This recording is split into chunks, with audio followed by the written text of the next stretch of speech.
Hello friends, एक बार फिर से हाजिर हो गई हूँ मैं एक नई रेसिपी के साथ। और नई रेसिपी शूट करने से पहले मैंने मस्त गैस को नहला धुला के चकाचक कर दिया। और अब हम रेसिपी बनाने की तैयारी करेंगे। इसके लिए मैंने ले ली लौकी। लौकी को इस तरीके से छिलका हटाना है और बीच से कट करके इसके मीडियम साइज़ के पीस कट करने हैं।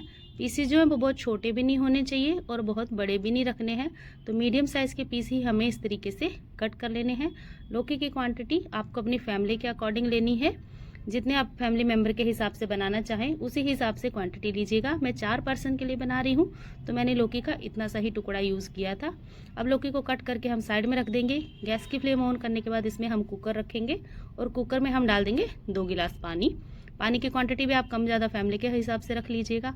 अब मैं इसमें आधा कटोरी चना की दाल डाल रही हूँ। दाल को मैंने पहले ही वॉश करके रख दिया था।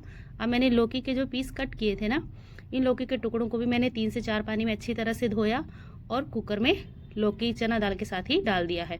अब मैंने पालक को भी 4 से 5 पानी में अच्छी तरह से धोया था, क्योंकि पालक में मिट्टी रहती है ना, इसीलिए पालक को 4-5 पानी में अच्छी तरह से धोने के बाद इस तरीके से कट करके हमें कुकर में ही लौकी और चना दाल के साथ ही पालक को भी डाल देना है। अब हमें इसमें डालना है हल्दी और अकॉर्डिंग टू टेस्ट नमक। बस इसके बाद हमें और कुछ नहीं करना, ढक्कन लगा देना है और 6 से 8 सीटी हमें जो है वो पालक में लगा लेनी है। इस तरीके से 6 से 8 सीटी के बाद ना ये अच्छी तरह से कुक हो जाएगा।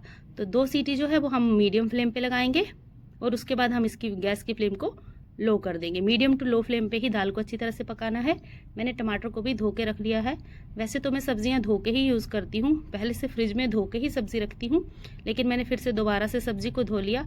अब 2 सीटी आ चुकी है तो मैं गैस की फ्लेम को लो कर दूंगी और लो फ्लेम पे ही हम अपनी रेसिपी को जो है वो लो फ्लेम पे ही पकाएंगे, ताकि दाल हमारी अच्छी तरह से कुक हो सके। अब जब तक हमारी दाल बॉईल होके रेडी होगी तब तक सोचा फ्री थी तो क्या बनाऊं, तो इसलिए मैंने ना हमारे घर में अमरूद रखे थे, तो मैंने सोचा अमरूद की एक चटपटी सी चाट बनाती हूँ बच्चों के लिए। तो इसके लिए मैंने क्या किया, अमरूद को बीच से कट कर लिया, उसके ऊपर नींबू डाल दिया अमरूद को कट करने के बाद, और इसी में साथ मैंने इसमें डाल दिया नमक, खाने वाला जो प्लेन नमक रहता है वो, लाल मिर्ची पाउडर और थोड़ा सा सेंधा नमक डाल दिया और नींबू ऊपर से निचोड़ दिया और अच्छी तरह से इसे इस तरीके से मिक्स कर दिया। बस हमारी जो चाट है ना वो बन के रेडी हो चुकी थी। बहुत ही चटपटी और बहुत ही टेस्टी चाट बनी थी। बच्चों ने बहुत इंजॉय किया इसे। ये देखिए इस तरीके से हमारी चाट जो है वो बन के रेडी हो गई है और मेरा टाइम भी निकल गया, बनाते बनाते पता भी नहीं चला। दाल भी हमारी जो है वो इस तरीके से रेडी हो ही रही थी, तो मैंने तब तक लहसुन अदरक को भी छील के रख लिया था। 1 टुकड़ा अदरक का था और 8-10 कली लहसुन की थी। तो 2 टमाटर मैंने काट के रख लिए थे, इन्हें मैंने अच्छी तरह से ग्राइंडर में पीस के ले लिया। और अब हमारी दाल जो है वो बॉईल हो चुकी है। एयर प्रेशर निकालने के बाद हम इसे चेक करेंगे कि दाल हमारी कितनी बॉईल हुई है। 6 से 8 सीटी में दाल वैसे अच्छी तरह से बॉईल हो जाती है। आप देख सकते हैं कि दाल हमारी अच्छी तरह से बॉईल हो चुकी है। तो चलिए अब हम इसे साइड में रखेंगे और तड़का लगाने की तैयारी करेंगे। तो मैंने कढ़ाई रख दी गैस के ऊपर और फिर मैंने गैस की फ्लेम को ऑन कर दिया। और गैस की फ्लेम ऑन करने के बाद फिर मैंने इसमें डाल दिया कढ़ाई में थोड़ा सा तेल। तेल आप सरसों या रिफाइंड कोई सा भी यूज़ कर सकते हैं। अब मैंने कढ़ाई तेल में डाल दिया सरसों और जीरा, और उसी के साथ मैंने डाल दी 2 सूखी खड़ी मिर्च तोड़ के, और इसी के साथ मैंने इसमें डाल दिया प्याज, 2 प्याज कटे हुए प्याज डाल दिए मैंने इसमें अच्छी तरह से। अब इन प्याज को हम अच्छी तरह से मिक्स करेंगे और इन्हें गोल्डन होने तक हमें पका लेना है। अच्छी तरह से चलाते हुए प्याज को पकाना है, जलाना बिल्कुल भी नहीं है प्याज को। लाइट गोल्डन ब्राउन हमें प्याज कर लेना। लगातार चलाते हुए मैंने प्याज को इस तरीके से पका के ले लिया है। आप देख सकते हैं कि प्याज मेरा पक के रेडी हो चुका है। तो अब मैं इसमें 1/4 चम्मच जितनी हल्दी डाल रही हूँ। हल्दी अभी डालना वैसे तो ऑप्शनल है, क्योंकि हमने बॉईल करते टाइम भी हल्दी डाली थी। तो अब अगर हम हल्दी नहीं भी डालेंगे तो भी हमारा तड़का जो है वो रेडी हो जाएगा।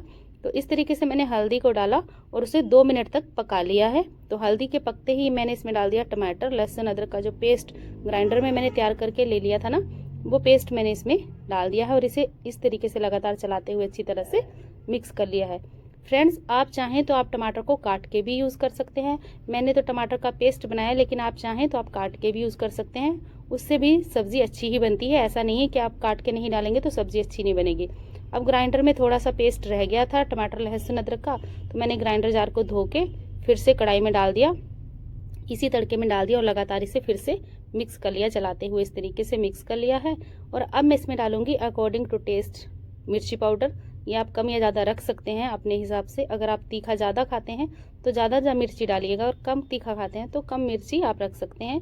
नमक भी डाल दिया मैंने आधा चम्मच। नमक टेस्ट के अकॉर्डिंग ही रखना है, क्योंकि नमक हमने बॉईल करने के टाइम पे भी डाला था, तो ध्यान रहे नमक को कम ही यूज़ कीजिएगा, बहुत ज़्यादा नमक नहीं डालना है। और साथ में डालना है आधा चम्मच गरम मसाला। गरम मसाला डालने के बाद इसे अच्छी तरह से मिक्स किया और ढक्कन लगा के मैंने इसको छोड़ दिया था पकने के लिए। अब देखिए ग्रेवी मेरी जो है बन के रेडी हो चुकी है, क्योंकि ग्रेवी ने तेल जो है वो छोड़ दिया है। जब तक ग्रेवी तेल नहीं छोड़ती तब तक आप समझिए कि वो ग्रेवी जो है वो रेडी नहीं हुई है। अब ग्रेवी ने तेल छोड़ दिया है तो ये पक के रेडी हो चुकी है। तो अब हम इसमें दाल डाल सकते हैं। अब हमने इसमें थोड़ा थोड़ा दाल डाल के इसको मिक्स करना शुरू कर दिया है। बस इस तरीके से दाल डालते जाएंगे और इसे अच्छी तरह से मिक्स करते जाना है हमें। बस इस तरीके से मिक्स कर दिया। अब मैं इसमें पूरा कुकर ही पलट दूंगी दाल का। अब आप दाल को फ्रेंड्स अपने हिसाब से कम गाढ़ा या पतला जैसा रखना चाहें उस हिसाब से आप दाल को पका सकते हैं। दाल पहले से बॉईल है और तड़का भी हमारा रेडी हो चुका था, तो मैं इसे सिर्फ 2 से 3 मिनट ही पकाऊंगी। बॉईल होने तक बस एक उबाल आ जाएगा तो मेरी जो दाल है वो बन के रेडी हो जाएगी। तो मैं इसे ढक्कन लगा के रख रही हूँ मीडियम फ्लेम पे। मीडियम फ्लेम पे ही रखना है, फुल फ्लेम पे नहीं पकाना है। अब ढक्कन लगा दिया है मैंने। अब देखिए 3 से 4 मिनट हो गए और मैंने इसे चेक किया तो दाल में उबाल आ चुका था और मेरी दाल बन के रेडी हो चुकी थी। तो मैंने गैस की फ्लेम को बंद कर दिया और अब मैंने इसमें ऊपर से हरा धनिया काट के डाल दिया है, क्योंकि हरे धनिया के बिना तो काम होता ही नहीं है ना, खाना अच्छा ही नहीं लगता अगर हरा धनिया ना डालो तो। बस अब मैंने दाल में हरा धनिया डाल दिया बारीक बारीक काट के। तो मेरी आज की पालक चना दाल की रेसिपी जो है वो बन के रेडी हो गई है। आई होप आपको मेरी रेसिपी अच्छी लगी होगी दोस्तों। अगर आपको मेरी रेसिपी अच्छी लगी होगी तो मेरे चैनल को सब्सक्राइब कर लीजिएगा, वीडियो को लाइक कर दीजिएगा और बेल आइकन को याद से प्रेस कर लीजिएगा, जिससे मेरे आने वाले लेटेस्ट वीडियो का नोटिफिकेशन सबसे पहले आप तक पहुंच सके। तो आज के वीडियो में इतना ही। मिलते हैं मेरे नेक्स्ट वीडियो में एक नई रेसिपी के साथ। तब तक के लिए bye bye, take care, thank you so